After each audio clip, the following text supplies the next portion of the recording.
साथियों, जैसा कि आप जानते हैं, अगर आप अपनी इनकम टैक्स की रिटर्न को फाइल नहीं कर पाएंगे आज 12 बजे तक, तो उस केस में फिर आपको कल से बिलेटेड आईटीआर फाइल करनी पड़ेगी। और उस बिलेटेड आईटीआर के ऊपर आपको सेक्शन 234 F की लेट फीस जो है वो पे करनी पड़ती है। तो अगर आप टोटल इनकम 5 लाख से ज़्यादा डिक्लेयर करेंगे तो 5,000 रुपये की लेट फीस लग जाएगी। अगर टोटल इनकम आप 2.5 लाख से ज़्यादा और 5 लाख तक डिक्लेयर करेंगे तो 1,000 रुपये की लेट फीस आपको पे करनी पड़ेगी। तो इसके लिए आप बिलेटेड आईटीआर फाइल करेंगे, जो कि 31 दिसंबर 2025 तक आप फाइल कर सकते हैं। विद लेट फीस पेमेंट करने के बाद आप जो है ये आईटीआर को फाइल कर पाएंगे। तो इस वीडियो के अंदर मैं आपको ये तरीका बताने वाला हूँ कि आप अगर चाहते हैं ये 5,000 और 1,000 रुपये की पेनल्टी को बचाना, इसके लिए तरीका क्या रहने वाला है।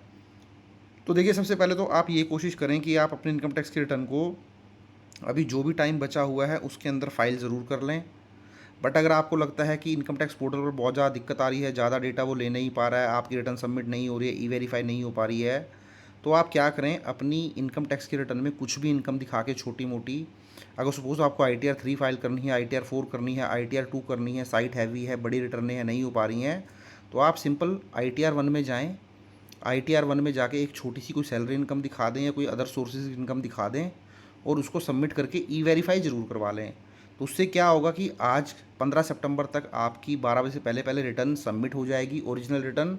अब कल के दिन या 1 दिन बाद, 2 दिन बाद, 3 दिन बाद, जब भी आपको टाइम लगे, आप उस रिटर्न को रिवाइज़ करा लें।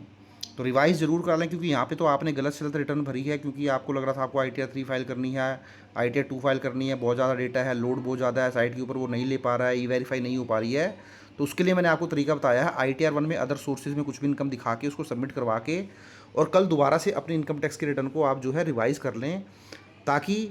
अब आप जो रिवाइज रिटर्न फाइल कर रहे हैं उसमें आपको ये लेट फीस नहीं लगेगी। क्योंकि बिलेटेड आईटीआर के अंदर जो लेट फीस लगती है वो इसलिए लगती है क्योंकि 15 सितंबर तक आप आईटीआर फाइल नहीं कर रहे हैं, तो उसके बाद आप 16 तारीख को या 16 तारीख के बाद कभी भी आईटीआर फाइल कर रहे हैं, वो फर्स्ट टाइम आईटीआर फाइल कर रहे हैं, तो इसलिए इसको बिलेटेड आईटीआर बोला जाता है सेक्शन 139 सब सेक्शन 4 के अंदर, और वहाँ पर लेट फीस लग जाती है। बट अगर आज आप आईटीआर फाइल कर लेंगे, चाहे गलत ही आईटीआर फाइल क्यों ना कर ली हो, जैसे कि मैंने आपको बताया, चाहे आपके ऊपर ITR 2 ITR 3 का फॉर्म एप्लीकेबल होता हो, ITR 4 का फॉर्म एप्लीकेबल होता हो, आप ITR 1 भी फाइल कर लेंगे, दिक्कत वाली बात नहीं है। क्योंकि जब आप रिटर्न रिवाइज करेंगे तो उस रिवाइज रिटर्न के अंदर आप ITR फॉर्म को भी चेंज कर सकते हैं, तो उस टाइम आप ITR 3 फाइल कर सकते हैं। बट ध्यान रखें, जो है आप शायद जो ITR फाइल करेंगे उसके अंदर जो है आपको शायद न्यू टैक्स रिजीम का ही ऑप्शन जो है मिलेगा, वो आप ओल्ड टैक्स रिजीम में ITR फाइल नहीं कर पाएंगे।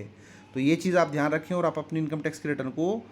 सबमिट करवा लें आज ही, जैसा मैंने आपको बता दिया है तरीका, ताकि आप लेट फीस जो है वो ना पे करें और आपके लेट फीस के पैसे जो हैं वो बच जाएं। Thank you very much.